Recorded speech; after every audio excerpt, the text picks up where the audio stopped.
किसी भी रिलेशनशिप की रिश्ते की एक अच्छी कनेक्टिविटी उसकी प्रायोरिटी पर डिपेंड करती है। जितना प्योर कनेक्शन होगा रिलेशनशिप भी उतना ही हेल्दी होगा। और रिलेशनशिप की प्रायोरिटी आपको प्यार देती है, लव देती है। यानी कि आप अपने आप को उस रिलेशनशिप से, उस रिश्ते से शेयर करना पसंद करते हो, वो भी बगैर किसी वजह के। आपको डर महसूस नहीं होता और आप रिलैक्स होकर अपने आप को उस रिश्ते के साथ शेयर करते हो।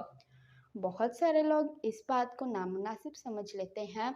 उन्हें लगता है मैं हराम रिलेशनशिप पर बात कर रही हूँ। आप एक बहन भाई का, एक बाप बेटे का रिश्ता भी अज्यूम कर सकते हैं, या कोई भी अच्छा रिश्ता।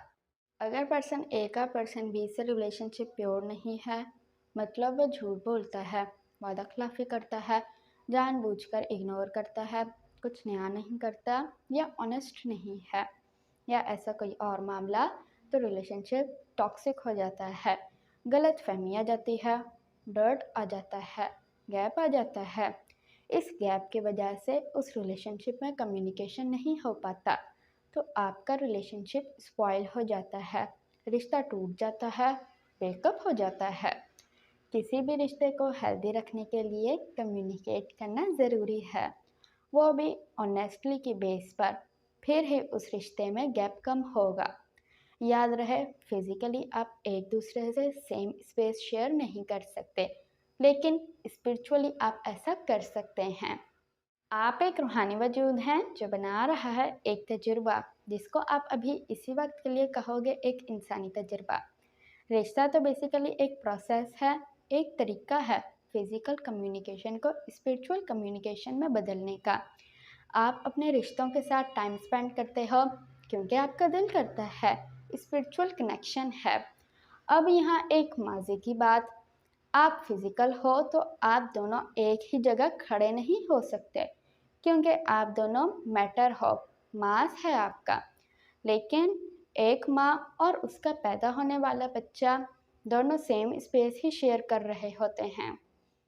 माँ पहले से ही अपने बच्चे से प्यार में पड़ जाती है, इवन के बच्चा तो भी पैदाइश के प्रोसेस में है, इसलिए माँ के साथ कनेक्शन बहुत स्ट्रॉन्ग होता है। बच्चा पैदा नहीं हुआ, वो नहीं जानता अपनी माँ को, ना ही माँ अपने बच्चे को जानती है, लेकिन वो फिर भी उसे प्यार करने लग जाती है, क्योंकि फॉर्मूला सेम है, साइंस सेम है।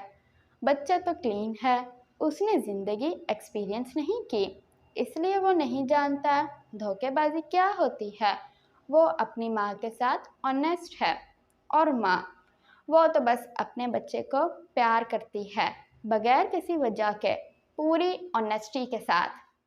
अगर आप चाहते हो कि आप अपने भाई के साथ, अपनी बहन के साथ, या अपने किसी और अहम रिश्ते के साथ कम्युनिकेट करो, और आपका मैसेज, आपका एहसास, आपका प्यार पूरी तरह अगले बंदे में डिलीवर हो जाए, डुप्लिकेट हो जाए, तो इसलिए आपको उस इंसान के साथ पूरी तरह ऑनेस्ट होना होगा, प्रायोरिटी लानी होगी।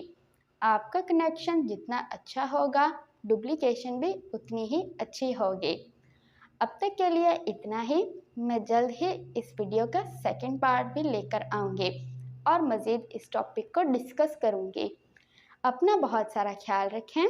आपका बनाने वाला हमेशा आपकी हिफाजत फरमाए।